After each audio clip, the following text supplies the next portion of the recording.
बहुत समय पहले की बात है। एक दूरस्थ गांव था। नाम था शिवपुर। यहाँ के लोग बहुत गरीब थे, लेकिन दिल के बहुत नेक। इस गांव में एक किसान दंपत्ति रहते थे, हरिदास और उसकी पत्नी गौरी। दोनों को वर्षों से संतान नहीं हुई थी। वे रोज मंदिर में जाकर भगवान से एक संतान की मन्नत मांगते थे। एक पूर्णिमा की रात, जब आसमान चांदनी से नहाया हुआ था, गौरी ने एक सुंदर बालक को जन्म दिया। उसका रंग तो गेहुआ था, लेकिन उसकी आंखें चमकती थीं, जैसे उसमें कोई अलौकिक शक्ति हो। गांव के सब लोग उसे देखने आए। उसी रात गांव में एक अघोरी बाबा आए, जिनका नाम था तपस्वी बाबा। तपस्वी बाबा ने बच्चे को देखकर आंखें मूंद लीं और बोले, यह कोई साधारण बालक नहीं है। इसके भाग्य में लिखा है कि यह राज्य की राजकुमारी से 18 वर्ष की आयु में विवाह करेगा। ये बालक दुनिया को बदलने आया है, परंतु ध्यान रखना, इसके जीवन में अनेक कठिनाइयां और परीक्षाएं आएंगी। यदि यह सत्य, करुणा और साहस के मार्ग पर चलेगा, तो नियति इसकी मित्र बनेगी।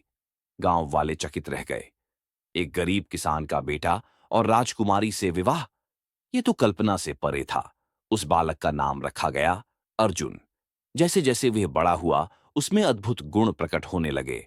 वह हाथ लगाए पौधों को हरा भरा कर देता। बीमार पशुओं को छूते ही वे ठीक हो जाते। मगर वह कभी घमंड नहीं करता। वह दूसरों की मदद करता, जरूरतमंदों के लिए भोजन जुटाता और पशु पक्षियों से मित्रता करता। गांव के लोग उसे देवदूत कहने लगे। राज्य के राजा, राजा आदित्य वर्मा की पुत्री थी राजकुमारी सौम्या। वह बुद्धिमान, साहसी और बहुत सुंदर थी। एक दिन अचानक वह एक अजीब बीमारी से ग्रस्त हो गई। महल के वैद्य और तांत्रिक सब हार मान गए।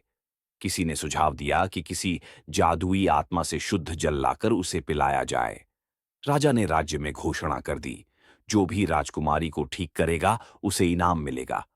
अर्जुन ने यह सुना और बिना देर किए निकल पड़ा उस जल की खोज में। 7 जंगल, 3 पर्वत पार कर अर्जुन एक रहस्यमयी झील पर पहुंचा, जहां जलपरी तारा रहती थी।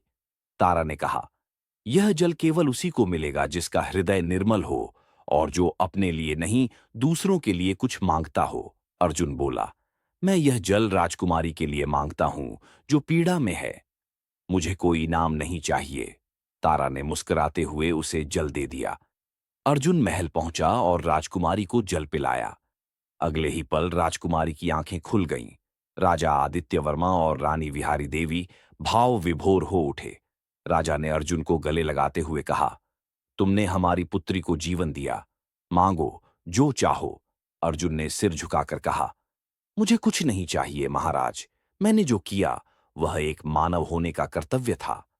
राजकुमारी सौम्या अर्जुन को देखकर मंत्रमुग्ध थी। जब उसने उसकी सच्चाई सुनी, तो वह बोली, मुझे अपने जीवन का साथी मिल गया है। यही वह है जिससे मैं विवाह करना चाहती हूं। राजा चकित थे, लेकिन उन्होंने तपस्वी बाबा की भविष्यवाणी को याद किया, जो वर्षों पहले उनके पास भी आई थी।